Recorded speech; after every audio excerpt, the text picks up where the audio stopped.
Verse 633. Tell me how something looking like body, property and abode rises from the mind. How does appearance take its rise?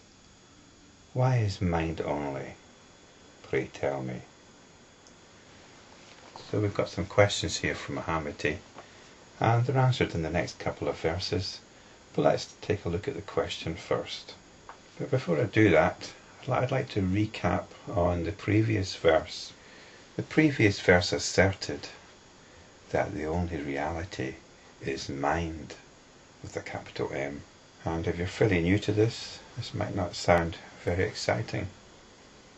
But in a footnote, Professor Suzuki likened this mind with a capital M to the cosmic Buddha Amitabha,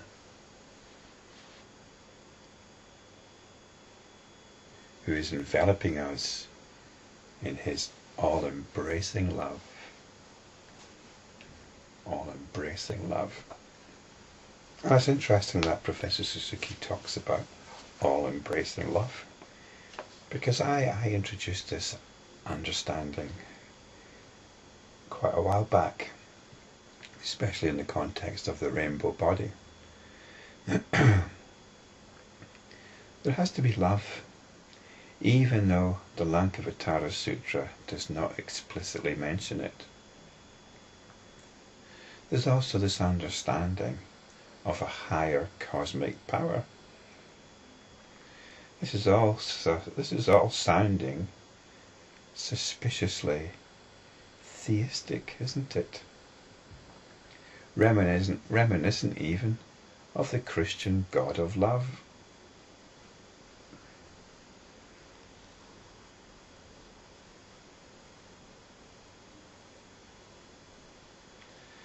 And this certainly is not the language of the Lankavatara Sutra. There's a lot more I could say about this, but I think I'll leave it for another time. Rather than talk about something called God, rather than talk about something called love, it's best, when it comes down to it, if we find out for ourselves.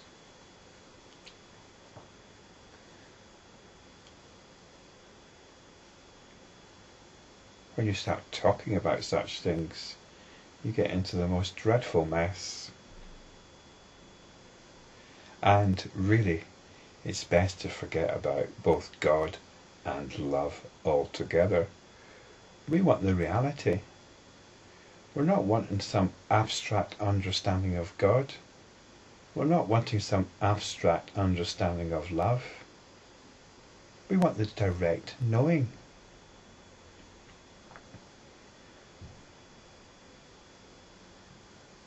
We want the direct realization of lovingness. And this is what we come to when we come to mind itself. It's when we no longer are focused emotionally on the world. It's when we're no longer invested emotionally in the world. And this also includes our own personal dramas and, more to the point, our own personal psychology and our own painful bodies. So we leave all this behind. And this is where the previous verse left us. But what Muhammad is asking in verse 633 is how our concerns with body, property and abode arise, if all there is this cosmic, all-embracing, loving mind. Now, body, property and abode are our usual concerns. It's what we're usually focused on.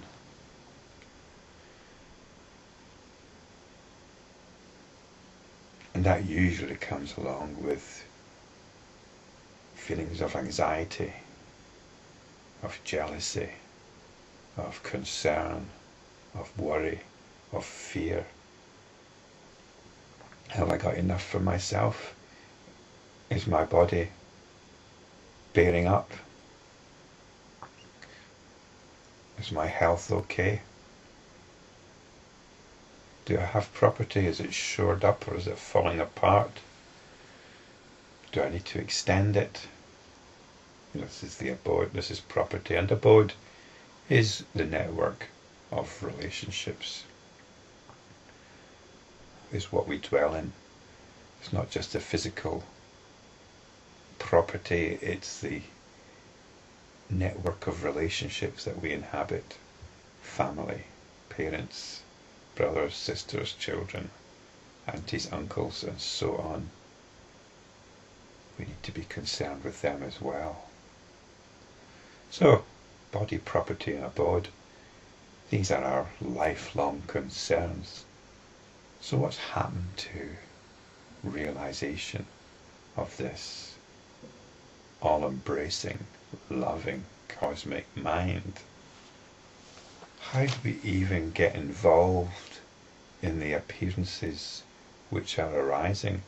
Why are these appearances arising?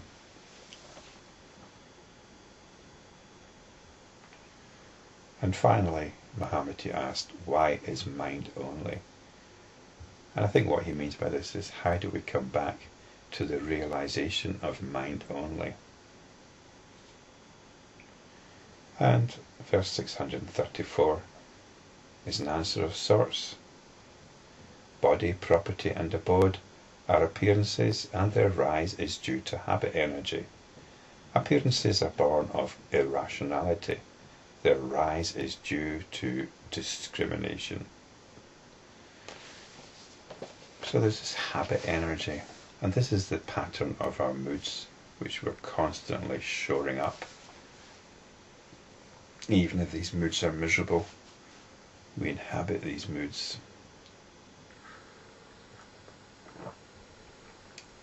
You might ask, well, how does this begin in the first place? It's not really a very great answer, is it? Because you want to know, how does this begin if we're not? How did this begin if we're not? If we're caught up in this all-embracing, lovingness, how did we get caught up in such limited focusing, such limited concerns? I would say it doesn't matter. And this is the situation. This is the situation we find ourselves in. It's actually an irrational state of affairs. If we examine our beliefs, if we examine our understanding, if we examine them honestly, they don't fit together. They don't fit together very well.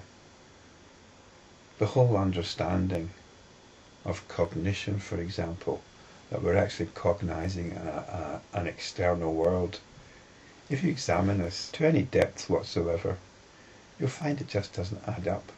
It doesn't make sense. You immediately hit some philosophical dead ends.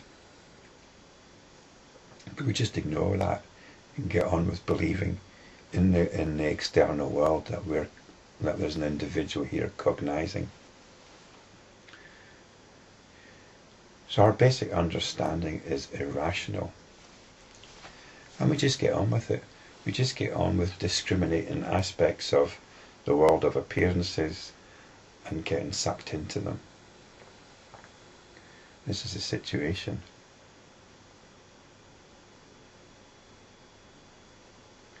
According to our habit energy, according to our psychology, our mood patterns, we'll focus on different aspects of the world of appearances, and by this is meant the world of the senses. We focus on particular aspects and allow them to fuel our personal psychology. And so it goes. Verse 635 says, Objectivity discriminated makes the world. A mind takes its rise from recognizing objectivity. When it is clearly perceived that what is seen is the mind itself, discrimination ceases.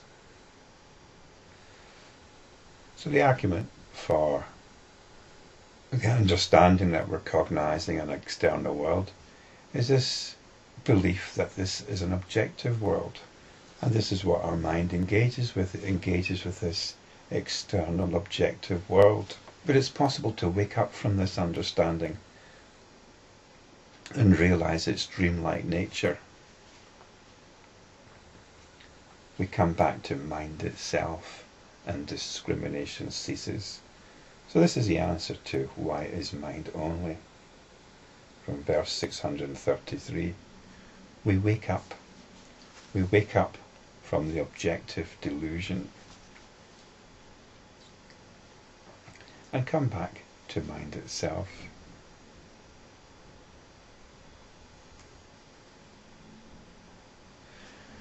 I'm wondering if I should go into what I alluded to early on.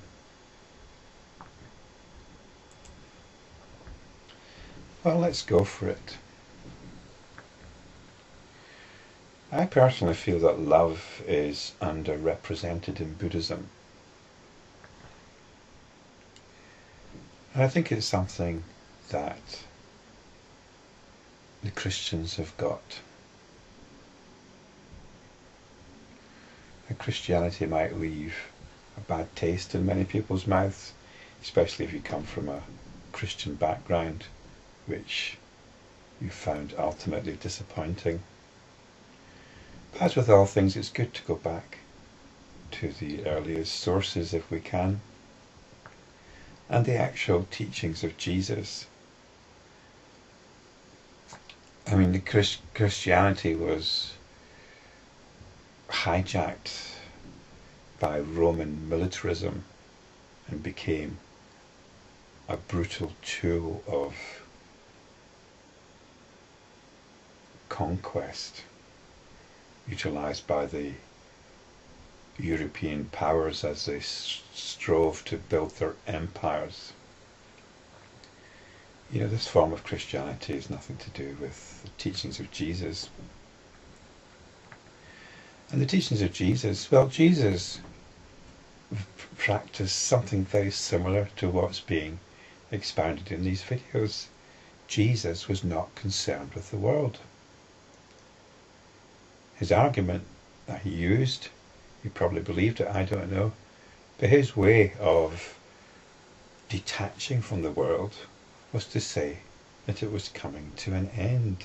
As far as Jesus was concerned, these are the end times. And this is one way of dissociating yourself from the world. It's all coming to an end anyway. The God of Jesus was a God of love, not a God of vengeance, not a jealous God. The God of Jesus is not a God you can blaspheme against, because the God of Jesus is a God of all-embracing love. The God of Jesus is not even merciful, because the first response is not to judge you, but to love you. It's like saying a mother is merciful towards its child. What nonsense. All a mother feels towards her child is love, no matter what the child says or does. The mother is a constant stream of love to the child. So these silly epithets like merciful or even forgiving, so to talk of God as merciful is not really to understand the love of God. So this is what Jesus was focusing on. Jesus' kingdom was not of this world, although he did say you should render unto Caesar what is Caesar's. In other words, you do what is required in the world to get by, but you don't buy into it. And you might think I'm stretching a point a bit, but if you take a look at the Gospel according to St. Thomas, for example, you get the impression that this is a Zen master talking.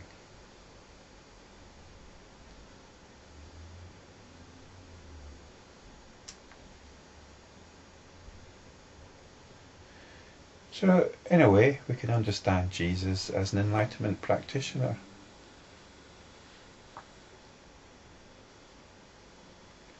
Sometimes he failed. When he was hanging on the cross, can't blame him for this. He lost his faith for a while. He couldn't practice. And this is how it is sometimes. Sometimes things can be too much, especially physical pain. We still keep trying though. It's never an excuse not to practice, so even when Jesus was hanging on the cross, he didn't give up on his loving Father, but he couldn't connect with him. So this is a great story. It's a wonderful story, the story of Jesus. And as I said, it is something I think the Christians have tuned into. There is this cosmic love. Personally, I prefer to think of it as the Christ consciousness. It's a way of describing what we can find for ourselves.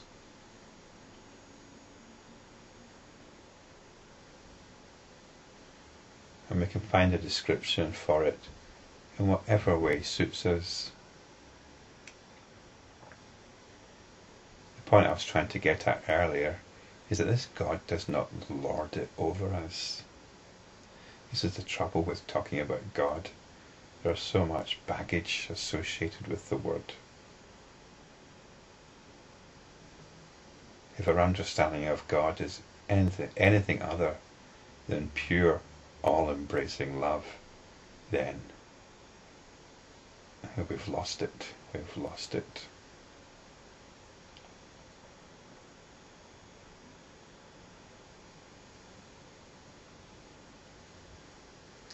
So maybe it's best to think of Amitabha Buddha, because there's certainly nothing judgmental about Amitabha Buddha. There's nothing vengeful. Amitabha Buddha does not fight on the side of armies. That's all Amitabha Buddha is. It's this all-embracing love. And it's not just love for the sake of it. It's the love that wants to awaken us.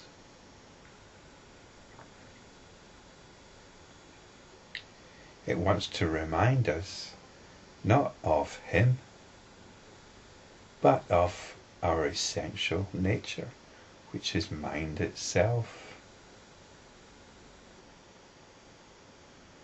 which is this lovingness, which is this all-embracing love. This is the nature of our own awareness. When we can withdraw, at least now and again, from our concerns with body, property and abode, and the mind which discriminates a supposedly objective world.